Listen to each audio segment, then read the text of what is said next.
Hey guys, we're here with a special guest, Youri, who finished. He bubbled at YCS Dortmund with a pure stun strategy, which is pretty hilarious and really Mhm. kind of cool to see in this format with tiers and trying to combat tiers. So, do you have anything you want to say to introduce yourself? So hello guys. My name is Yuri Lansman. I'm from the Netherlands. Uh, yeah, going back to anti-meta is like go roots. I always play like stunny trap decks, control decks like Septeris, Talonite, Paleozoic, that kind of stuff. So yeah, we're going into a tier zero format, and yeah, I didn't want to. I'm not smart enough, in my opinion, to learn the Ishizu mirror match. So I was like, let's have some fun, go back to my roots, and anti-meta sounded like a good pick. And yeah, it's worked out.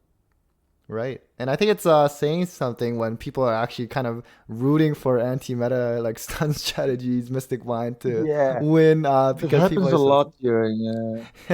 Yeah. So I guess Happens a before we lot continue, during tier zero formats. exactly. Um, Before we continue, do you have any shout outs you want to make? Yeah, I just have first shout out to my team Cargills, the Belgian and the Dutch division. They helped me a lot. The travel squad, Kenny, Robbie, and Tobias. Everyone who supported me on the venue and on social media. Like I got immense support. The players will always help me build, like Sean, Danilo, Kevin Brandt. And a special shout out going to Meulen, who lended me cards like Fenrir and Prosperity. I'm just a poor boy. He has the money cards, so I was glad I could borrow them. Amazing. So yeah, I guess we'll just get right into the list. So I guess we're starting with the double Ecclesia, the one Fleur de Lis, and then we have the good old Fossil Dyna and the Commandant for the Necrovalley and double Inspector Border and the three Fenrirs. So I guess based on this, how did the Fenrirs work out? Obviously, it can kind of conflict with the Border, but I guess you were just sort of maxing Yeah, out on just whatever stun monsters. that's the sole reason I only play Spectre Border. Spectre Border is like the one card that standalone can win you the game. It's a 2000 beat stick, and it's just there. The rest of the deck, like Fossadine and the Dogmaticas, the Necrovalley engine, the Fenrirs, what we just talk about, they work together. Like you can special summon the Fenrir to start your turn. You can still do your command and stuff. And you can normal summon the Fossadine next to it. It conflicts. The Fenrir conflicts with the Spectre border, so that's why we only play two.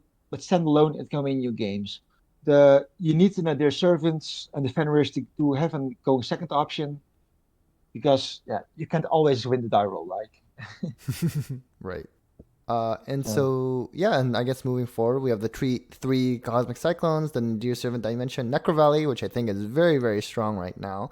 The three offerings to yeah, Doom, Prosperity, and the Terraforming. So anything about this? I think I'm particularly interested in offerings to the Doom and why you chose to play this in yeah. particular. A lot of people ask about the offerings to the doomed. Well, the thing is, I was looking for. If you look into my trap lineup, it's our basic cards. So I wanted to something to have an extra interruption. And before the offerings to Doomed, it was compulsory evacuation device. But I wanted to have something that can also support me going second. Hmm. Like like I said, you can not always win the die roll, and that's the reason why I built this deck. Did this form of the build, like the Fenrirs, the Dogmatica stuff, and the Servants, the Cosmic Cyclones, and the Offerings of Doomed are cards that are good going first, but are also good going second. And that's the most important feature of this build. And if you look to the side deck, which we're coming to later, those those cards work together to help break a board. And Offerings to the Doomed, in my opinion, the Offerings to the Doomed helped works very great during testing. But at YCS they pretty much underperformed a little bit. So I'm probably gonna try to cut those for Forbidden Droplets because Hmm. they work a lot better with like evenly matched Raigeki, that kind of stuff, and their servants. Right. So might cut the offerings to the don't.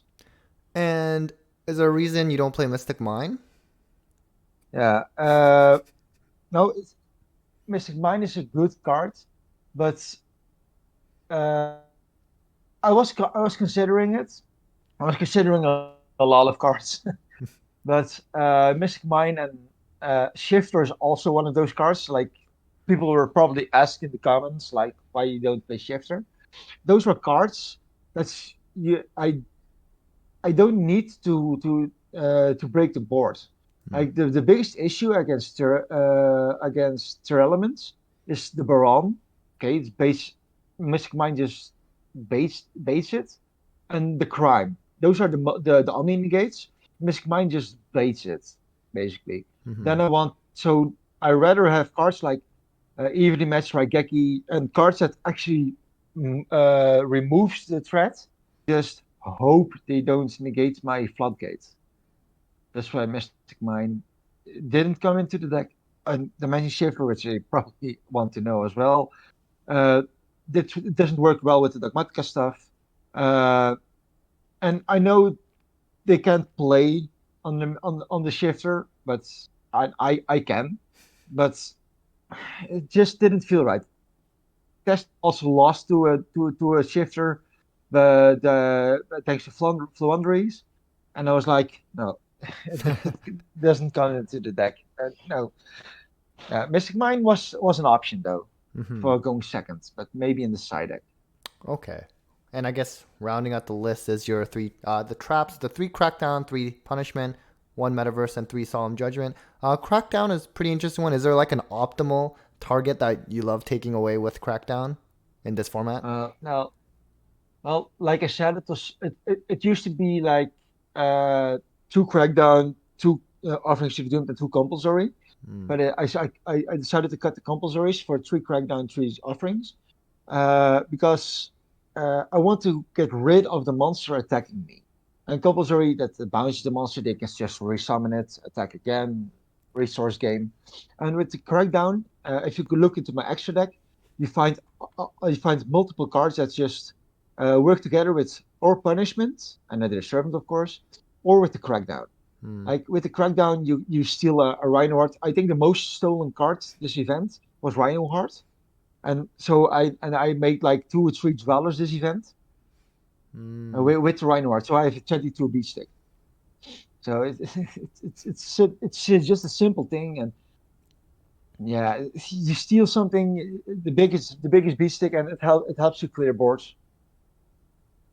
Right. So And so I guess overall this deck is just sort of like a slow beatdown kind of strategy yeah, yeah, because there's yeah. no You Mystic Mind you you Burn. yeah, going second, you can go a little bit harder with like the Dogmatica stuff. The Fleur de Lis is really amazing going second. Like Mm. going first, it's maximum is it's like an impermanence Mm-hmm. that doesn't target, which is good under Elf.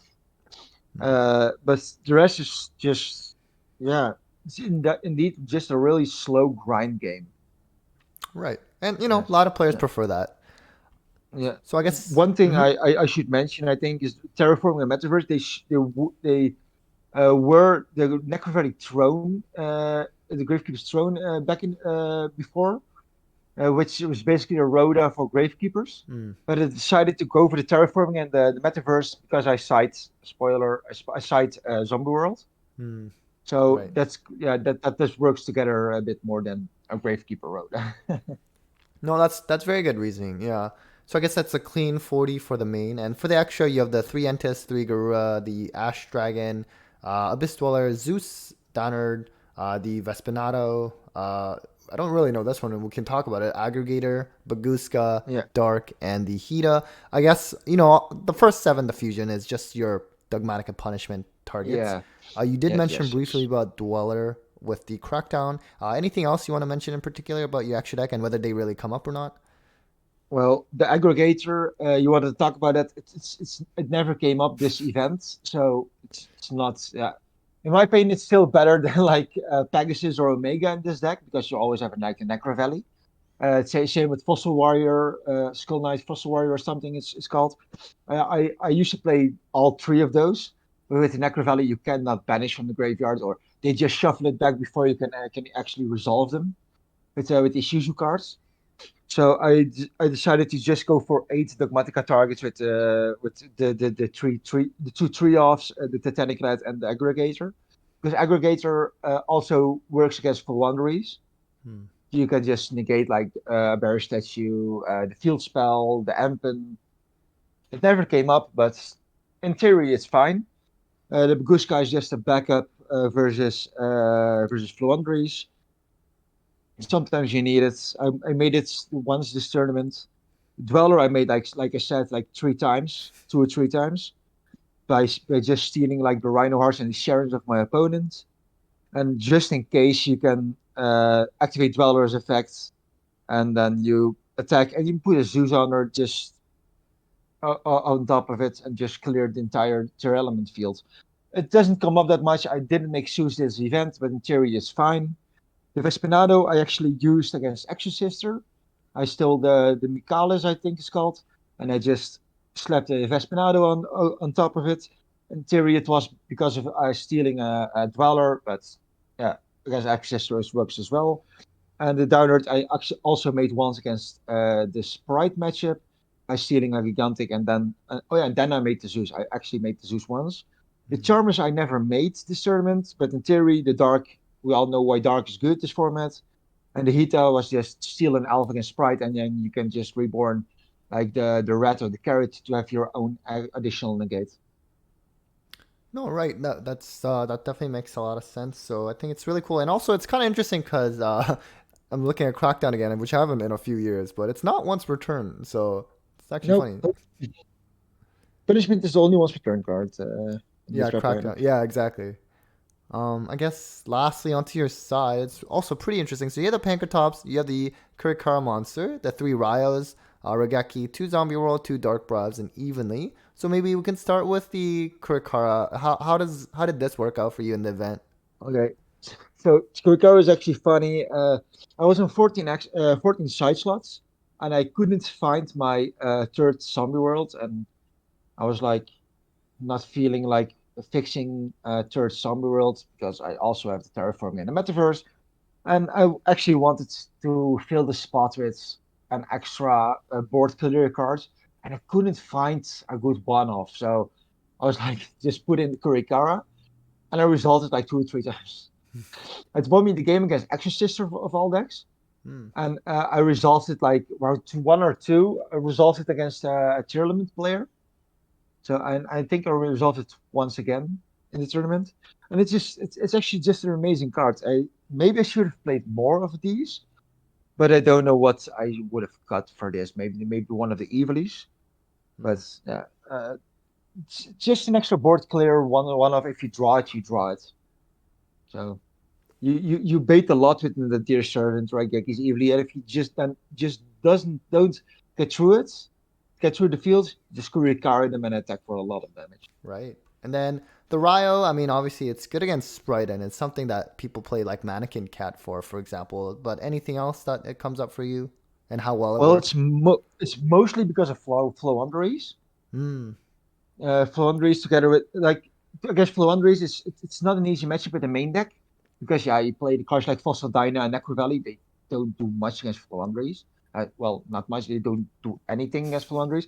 But Necrovalley actually does something because of Stree, but and it actually helps a lot that you kill off one of their names, and that's the Stree. But the Thunder King and the Necrovalley, you side them basically out for the Fossadina, and the Necrovalley goes out for Thunder King and Zombie Worlds. Hmm. So yeah, and then the matchup will become a lot easier. Inspector Bowler is also almost insta win if they don't draw the out. Thunder King is insta win if they don't draw the out. They can get around it with the continuous spell, but so Inspector Border is a little bit better against Fluandres.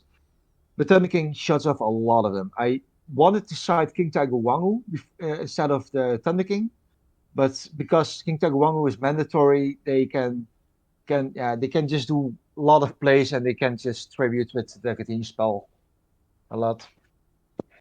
So I decided to go for Thunder King because it's also shut down the prosperities, the polar dualities, and it thought someone in Pasadena topped with another servant build.